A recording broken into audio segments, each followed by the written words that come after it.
Good morning, everyone. Thanks for being here today. This week, we are bringing to the floor the Service Member Quality of Life Improvement and National Defense Authorization Act, otherwise known, of course, as the NDAA. This bill both invests in the quality of life for our service members and their families and strengthens our national security capabilities. Those two aspects are what drove the negotiations and the effort for this entire bill: the quality of life of our service members and our national security capabilities. The NDAA supports the deployment of the National Guard to our southern border, deters China, combats anti-Semitism, supports Israel, cuts inefficient programs and bureaucracy, and guts woke policies at the DoD. It also cares for our service members and seeks to improve their quality of life by providing critical housing upgrades, pay raises, lower health care wait times, better access to child care, employment support for spouses, and much more. House Republicans take our responsibility to provide for our service members and their families and the mission seriously, and we look forward to working with President Trump and his administration to secure our border, bolster our national security, and support our military. This comprehensive bill ensures that America can remain the most powerful in the world, and I thank the House and Senate Armed Services Committees for their work on this. I thank for all those that are involved in getting it to this point to be able to complete that this week. And with that, I will hand it over to our whip, Mr. Tom Emmer. America is back. That was the message heard around the world following President-elect Donald Trump's successful trip to Paris over the weekend. Watching America reassert its leadership on the global stage was both refreshing and reassuring. It's clear that the world has been anticipating the return of a U.S. president who can, at the very least, stay fully engaged during important discussions. Already, the impact of President Trump's leadership is being felt. 41 days before he is set to be inaugurated, he has restored respect for our country on the world stage. This comes in stark contrast to the weak-kneed leadership Americans have been forced to endure under the Harris-Biden administration over the last 4 years. From their disastrous Afghanistan withdrawal to Russia's invasion of Ukraine to Iran and its proxies' attacks against Israel. We've seen what happens when we have leaders in the White House whose foreign policy strategy is to appease our adversaries and undermine our allies. Thankfully, on November 5th, the voters said enough is enough. The path forward under President Trump is quite clear. He will usher in a new era of peace through strength, and I'm eager to hit the ground running on day one to enact his America First agenda. I congratulate President Trump on a successful trip to Paris, and I look forward to watching him restore our country's dominance on the world stage. Steve Scalise. Well, thank you, Whip. This week, our members have been working for months on bringing to the floor Wednesday the National Defense Authorization Act. And as Blake pointed out, this is a bill that's really focused on improving the quality of life for our servicemen and women. We've seen under the last 3.5 years of the Biden-Harris administration, it's been hard to recruit and keep good service members, in part because of the bad woke policies, the loss of focus by this administration on what the mission is. And we start addressing that by rooting out more of the woke policies over at the DoD. And of course, that ultimately is going to get fixed when President Trump takes office next month. And he talked about those things during the campaign, what he would do to re-strengthen, reinvigorate our military. But at least we give President Trump some really good tools and important tools to recruit and retain a strong military by improving their quality of life in this bill. Something else we've been continuing to work on as we take care of the legislative business is to focus on what we will do day one to hit the ground running, to go to work delivering the promises that were made during the campaign to help those families who are struggling under the weight of the failed Biden-Harris policies. You know, we talked a lot during the campaign about securing America's border, strengthening our energy security, lowering costs at the grocery store, at the pump for families who have been paying way too much under the failed Biden-Harris policies. But we also talked about what we do to stabilize tax policy, to prevent a massive $4.5 trillion tax increase, which Kamala Harris wanted to impose. She actually campaigned, bragging that she would allow tax cuts to expire, putting a massive tax increase on families. And so we're already working on what we will do in those first few months to deliver on those promises and get our economy back on track, to help provide real relief for families who are struggling. And those talks are going really well, not only amongst House Republicans, Senate Republicans, but also the Trump administration. And Trump officials in the transition team have been part of those conversations, because we want to make sure the day we start in January, President Trump's policies are going to be front and center, the things that we all campaigned on. It wasn't just President Trump who talked about those things as he did. We talked about those too. And the good news is we got elected and we got a mandate from the American people who want to see a secure border, who want to see lower costs, who want to see us to finally confront those problems that Biden and Harris created. And we're going to do just that. The work has already started. We cannot wait until January to not only take office, but as we're preparing, we're doing that work already today here. Leading that effort for us is our Speaker, Mike Johnson.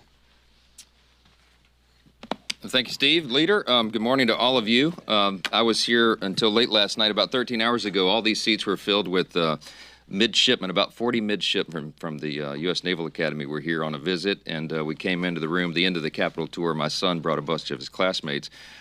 First time many of them have been to the Capitol. And they sat here, and I thanked them all for their willingness to serve the country, and they thanked me, and then they said, "Sir, how do you take all these hostile questions from the press every week?" I said, "Oh, they're a bunch of teddy bears. It's no big deal." So they had a good time. I'm really encouraged by all these young people and their willingness to step up and serve their country, and I know we all are. And this weekend is the Army-Navy game. We're all looking forward to that. I guess I got to say go Navy because my son's there. But President Trump is coming to the game, and others, and we'll all be there together. It'll be a lot of fun. Speaking of President Trump, we have just 41 days until his oath of office is taken. And as Whip Emmer said, there's a palpable sense out there that this is a new day in America. It's not just a catchphrase. We feel that. We sense it everywhere we go. And American families are ready to see an America First agenda. And we're excited about that. You hear a lot of talk about the agenda and how it will be formulated and come together right out of the gates in early January. We're working on that right now. In fact, House Republicans are already working to enact that agenda. We met, as you know, last week. We brought Elon Musk and Vivek Ramaswamy here to discuss how we cut waste, fraud, and abuse from the federal government, and it was a very productive series of meetings. We had a smaller group discussion and then the larger one in the Congressional Auditorium. Thank you all for being here for that. We're continuing to lay the groundwork for our very aggressive first 100 days agenda in the Congress that we've all been planning for a long time and talking about for a while. But in the waning days of this Congress, and until President Trump is sworn in, we're still actively advancing conservative priorities. You heard about the NDAA. We're proud of this product. It was released over the weekend, and it includes critical wins for our troops and for our country at a very important time.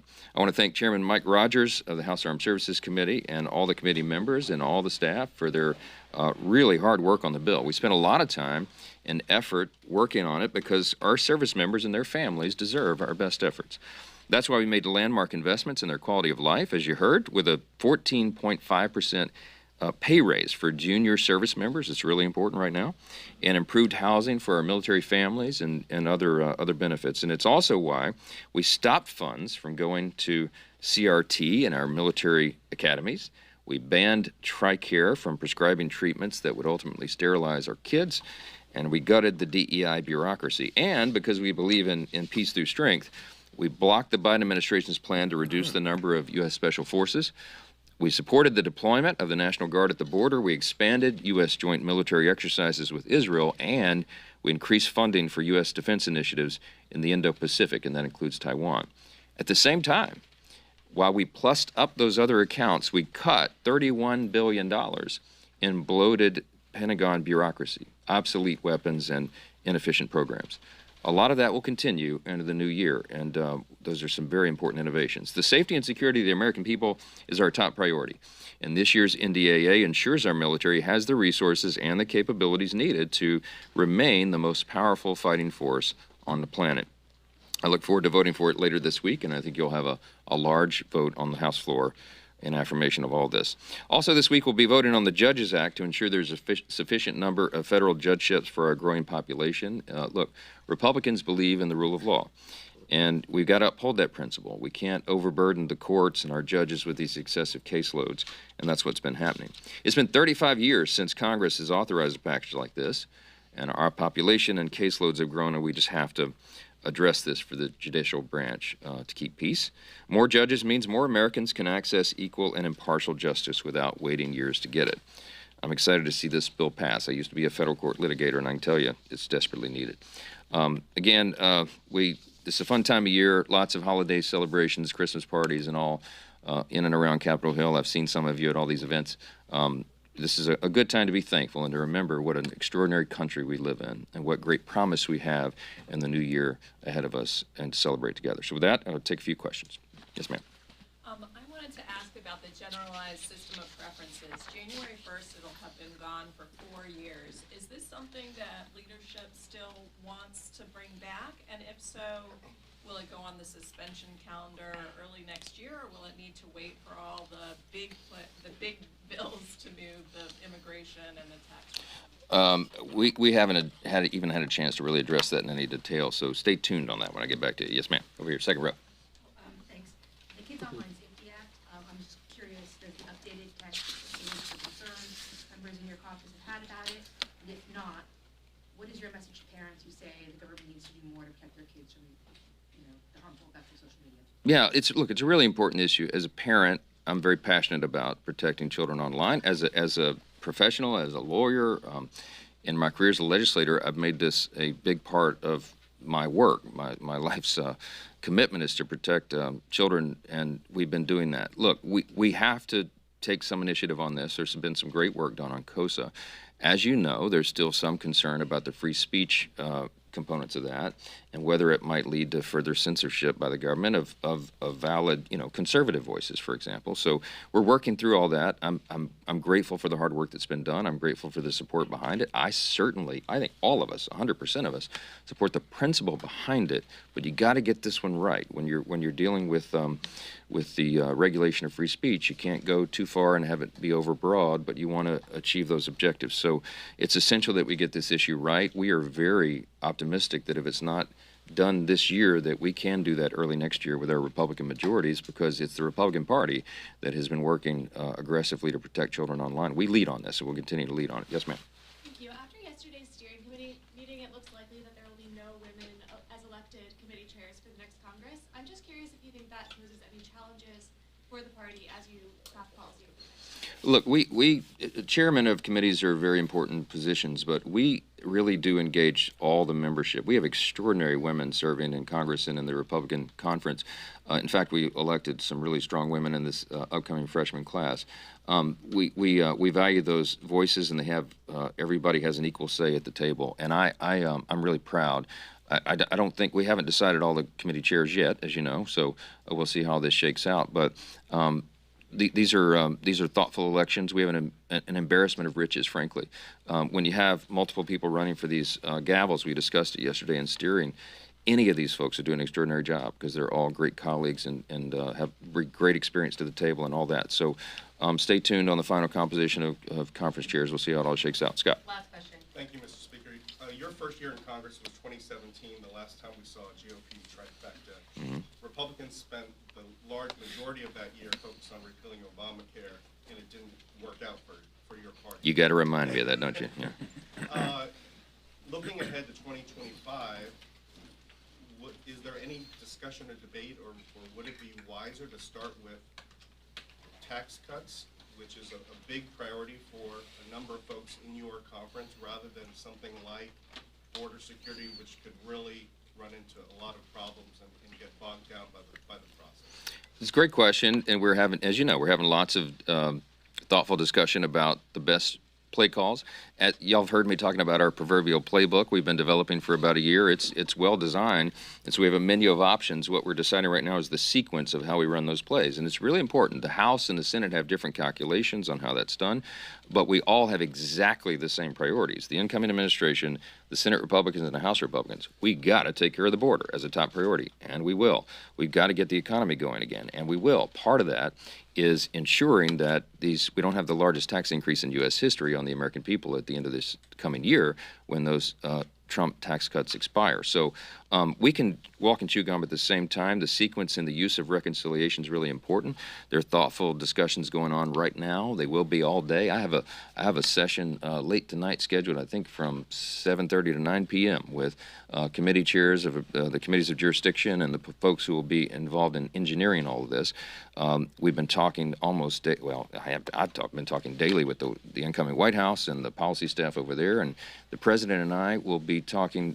President-elect Trump and I will be talking about this in depth this weekend before the Army-Navy game. So we're gonna come up with a play call that we have consensus on and that will work for the American people. We're going to achieve these objectives. We're going to get this done. And stay tuned on the sequence. We'll get back to you on that. Thank you all so much.